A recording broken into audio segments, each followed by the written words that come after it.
Hi, this is Andy from Able Training, head trainer and managing director. I thought I'd do a little chat today about one of the things that has come up for debate in a number of the courses that I've run recently, looking at labels and diagnosis. Um, I find it quite a challenging subject, and with quite a few, I do like to play devil's advocate on the principle of labels and diagnosis sometimes. Um, what we're talking about as far as diagnosis is concerned is especially around the area of whether it be children or adults, but getting labels or diagnoses for things like autism and ADHD or PTSD or fetal alcohol spectrum disorder or whatever it is. And there's a real kind of pros and cons to it in my personal opinion, and I find that some people are very focused on one particular path. I think for a lot of people they put an awful lot of focus and pressure on getting diagnoses.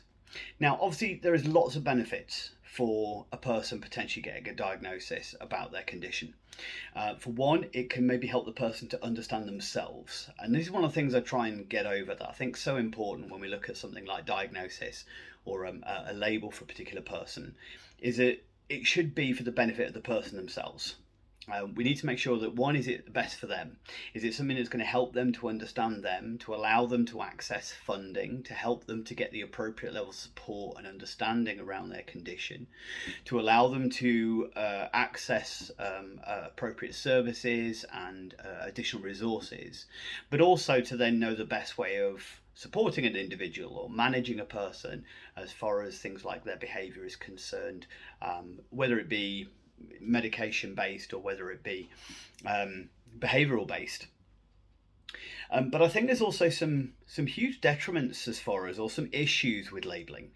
I think we as human beings absolutely love to categorize. We work best when we are able to put a label on something and go, this is one thing and this is another thing. You only need to look at the kind of situations like the gender debate, as far as, having over 100 different types of genders, rather than just being able to look at it as any kind of spectrum or anything like that.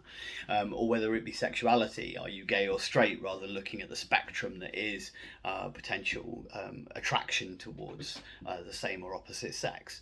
And I very much try and work on the principles there is nothing absolutes. There are very few absolutes in the world. And although human beings love to put labels and categories and try and put things into boxes, which is understandable because that's kind of how we learn. We like to be able to, we do, one theory on learning is categorical learning. So I look at an animal with 4 legs and whiskers and slightly pointy ears and a tail about rough size, and I kind of go cat. And then I could look at a similar thing of a similar size and a similar shape and go cat.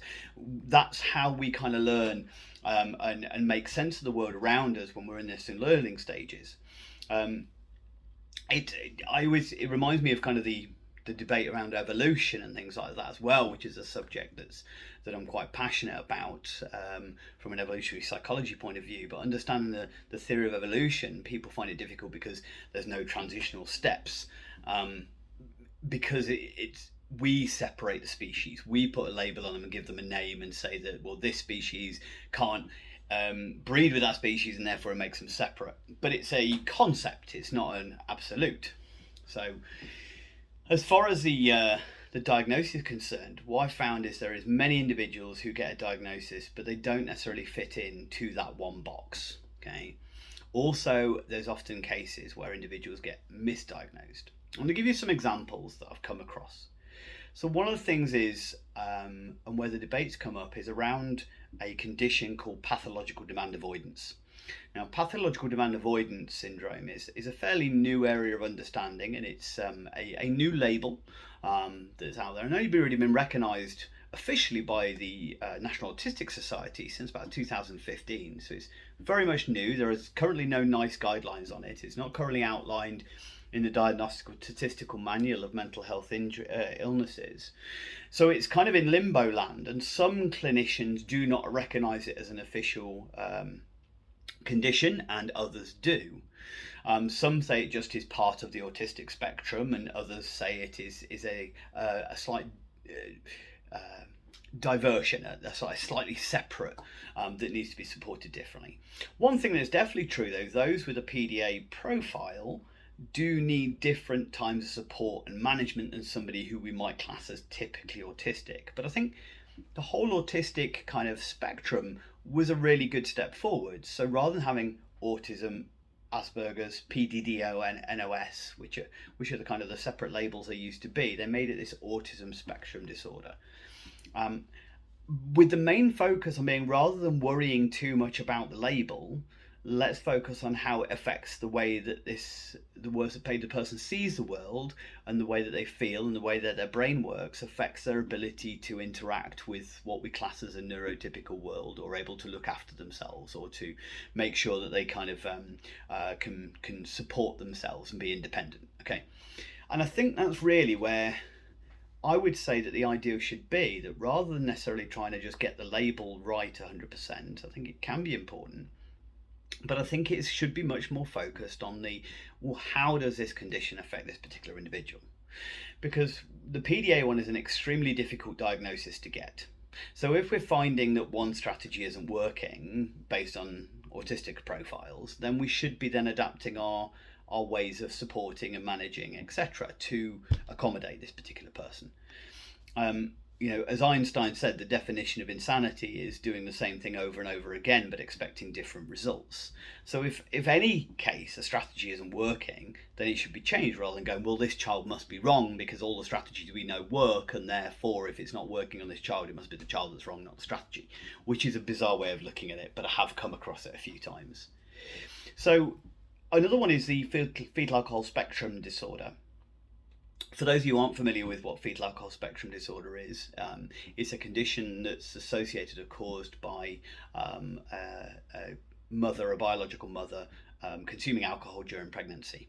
That then impacts on the way the fetus develops, predominantly within their central nervous system. It's an extremely difficult condition to get a diagnosis for, because there needs to be evidence that the caregiver or the biological mother was consuming alcohol during pregnancy, which obviously the stigmatization around that is going to be that many would not be willing to admit that, or many of the children that I've come across within the looked after care settings, obviously that information may not be ready to be available. So sometimes these individuals with FAS or FASD, they do display certain autistic traits, or they do display ADHD traits, and therefore they're the easier diagnosis to get, and they're the labels they get. However, a bit like PDA, children with FASD, the way of supporting them best does not work in line necessarily with the same strategies we might use with what we might class as a typically autistic child. Again, they're not the same. They have differences in the way their memory works, and their problem solving, and their ability for abstract thinking and stuff is all different from what we might class as typically autistic traits. So again, I think the label issue, although there is huge benefits, I think there is also huge problems with it.